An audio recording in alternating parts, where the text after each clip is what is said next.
All right, so are you ready for this? Get ready for a deep dive all about Lionel Messi. We got a ton of stuff from you guys, and looks like it's mainly excerpts from his Spanish Wikipedia page. Oh, wow. Yeah, a whole career crammed with records, iconic moments, and, enough trophies to fill a museum. Yeah. So are we ready to uncover some hidden gems in the story of arguably the greatest footballer of all time? Absolutely. What's so fascinating about Messi, it's not just the sheer number of goals or awards, it's how his story intersects with, the history of the sport. Argentine identity even sparks those debates about, sporting ethics. Okay, so let's unpack this. Right. Let's start with his early years. Sure. We all know Messi was born in Rosario, Argentina, but did you know he was already a goal-scoring machine as a kid? Mm-hmm. Playing for Newell's Old Boys, he racked up an unbelievable 234 goals, Wow. averaging over a goal per game. His youth coach, Ernesto Vecchio, even said, and I quote, "He was a dwarf, but he was a phenomenon. He was born different, a Martian." 234 goals before even hitting puberty. That's wild. Yeah. But there was a major hurdle, right? The growth hormone deficiency. Exactly. At 11 years old, Messi's family made the difficult decision to move to Barcelona, where FC Barcelona's youth academy, La Masia, offered to cover his treatment. That move changed everything. Yeah. It's like something out of a movie, a young kid with immense talent facing a challenge. Right. Then this huge opportunity arises. Yeah. So tell me about his time at La Masia. It's legendary, right? Oh, absolutely. Messi quickly rose through the ranks, impressing coaches like Tito Villanova, who saw his potential, but he also battled injuries early on. Right. Almost as if those setbacks fueled his determination and resilience later in his career. It's a classic hero's journey. Yeah. You overcome adversity to reach greatness. Right. And of course, he obtained Spanish citizenship in 2005, which was crucial for him to play in La Liga. That's a key point. Yeah. Without that citizenship, who knows how his story might have unfolded. His La Liga debut was in October 2005 against Zaragoza, and that same year he scored in his Champions League debut against Panathinaikos. Wow. But remember, there were legal challenges surrounding his inclusion in the team. Yes, the regulations surrounding non-EU players. Yeah. Barcelona really fought for him, recognizing his unique talent. Absolutely. And then in 2007, he scores that goal against Getafe. The one that drew comparisons to Maradona's goal of the century? Yeah. Yeah, that was a statement. It solidified his place in the hearts of Barcelona fans and showed the world what he was capable of. He was already winning awards left and right. Oh, yeah. Golden Boy 5th Pro World 11. It's crazy. That period from 2005 to 2009 marked the beginning of Messi's dominance. You're right. It all culminated in Barcelona achieving the historic sextuple in 2009, winning all 6 major competitions they entered. Think about that for a second. La Liga, Copa del Rey, Champions League, UEFA Super Cup, and the FIFA Club World Cup, all in 1 year. That's insane. It set the stage for Messi's record-breaking years. Yeah. I mean, in 2012, he shattered Gerd Miller's record for most goals in a calendar year with a mind-boggling 91 goals. It's almost superhuman. How is that even possible? It's almost as if he was scoring at a rate that defied logic. Think about it. To break a record that stood for 40 years is remarkable.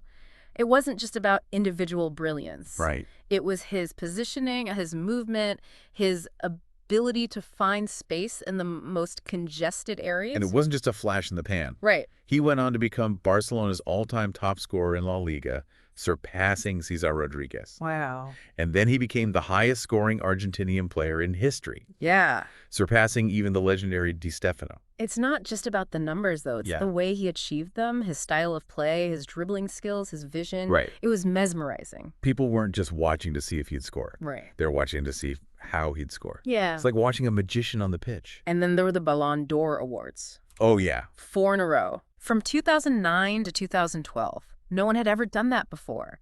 It sparked a debate about Messi dependencia. Messi dependencia. Yeah. I love that word. Yeah. So tell me, was it a good thing or a bad thing that Barcelona relied on him so heavily? It's a complex issue.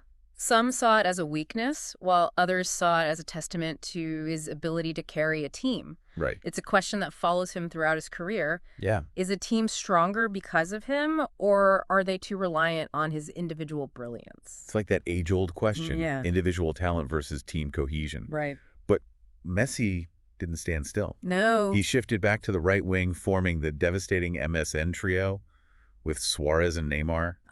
the MSN trio, they were a force of nature. Their chemistry on the field was electric. They weren't just scoring goals. They were dismantling defenses with their fluid, passing off the ball movement and telepathic understanding of each other's game. They were pure entertainment, a Mm. joy to watch. Mm. But even in his later years at Barcelona, there were challenges. Yeah. His departure in 2021 was a heartbreaker for fans. It was, What happened there? well, it was a confluence of factors. There were financial troubles at the club, disagreements with management, and a sense that Messi's era at Barcelona was coming to a natural end. Right. His emotional farewell speech really captured the heartbreak of the moment, both for him and the fans. Yeah, it was a tough watch. Yeah, It felt like the end of a chapter, a very successful chapter. right. But speaking of chapters, let's talk about his move to Paris Saint-Germain. Was it a smooth transition? Not entirely. His first season at PSG had its ups and downs. He was adapting to a new league, new teammates, a new style of play. Right. But even with those challenges, his talent was evident. He still managed to win the League One title, with PSG adding another trophy to his collection, and then boom, he wins his 7th Ballon d'Or in 2021. That one sparked some controversy, though, didn't it? It did. Some felt other players, like Robert Lewandowski, had a stronger claim that year. Lewandowski had an incredible season, winning the Bundesliga, breaking Gerd Miller's single-season scoring record, and winning the European Golden Shoe. It highlighted how subjective these awards can be. Yeah, it's always a tough call, especially when you have multiple players performing at such a high level. Yeah. But it's also a reminder that individual awards are just one part of the story. Absolutely. And for Messi, there's a whole other dimension to his career, his journey with the Argentinian national team. Oh, yeah. That's a story filled with both triumph and heartbreak. Oh, yeah. I remember his debut with Argentina. Oh, yeah. It was a bit of a disaster, wasn't it? It wasn't the fairy tale start he might have hoped for. He was subbed in during a friendly against Hungary, touched the ball a few times, and then received a red card for a foul. A red card on his debut. Oh, wow. Talk about pressure. Yeah. But he didn't let that define him. He went on to represent Argentina in 4 World Cups and, of course, the pinnacle of his international career, lifting the trophy in 2022. That World Cup was truly a storybook ending to his quest for international glory. It was a roller coaster of emotions, from the group stage struggles to the dramatic penalty shootout victory in the final against France. He seemed to be carrying the weight of a nation on his shoulders, especially after the heartbreak of losing the 2014 World Cup final to Germany. It's like that 2022 win was a release for him for the whole country. Yeah. It was the culmination of years of hard work, dedication, and the unwavering belief that he could lead Argentina to the ultimate prize. And let's not forget his Copa America victories, especially the first one in 2021. Oh, yeah. It was his first major international trophy, and you could see the emotional weight lift off his shoulders. That 2021 Copa America was a turning point. Yeah. It silenced the critics who questioned his ability to win with Argentina. It showed his growth as a leader, inspiring his team to victory. His international journey reminds me that even legends face setbacks, but resilience and passion can lead to extraordinary achievements. Right. It's a universal theme that resonates with anyone pursuing a dream. And speaking of dreams, let's not forget that Messi is also an Olympic champion. He won gold with Argentina at the 2008 Beijing Olympics. It's easy to overlook that achievement amidst all the World Cup and Copa America drama. It's easy to forget he's achieved Olympic glory on top of everything else. Yeah. But let's shift gears for a moment and talk about his legacy beyond the trophies and records. How has he influenced the game itself? Messi's impact on football is profound. He redefined the false nine position, Right. showcasing a unique blend of playmaking and goal scoring that has inspired countless young players. So the false nine is... The false nine is a central attacker who drops deep, drawing defenders out of position and creating space for teammates. Messi's interpretation of this role was masterful, and it's been emulated by players worldwide. He's like a footballing Picasso painting masterpieces on the pitch. Yeah. His dribbling, his vision, his passing, it's like he's operating on a different level. He's a true artist on the pitch, and his style of play has revolutionized the game. Young players study his every move, trying to emulate his technique and creativity.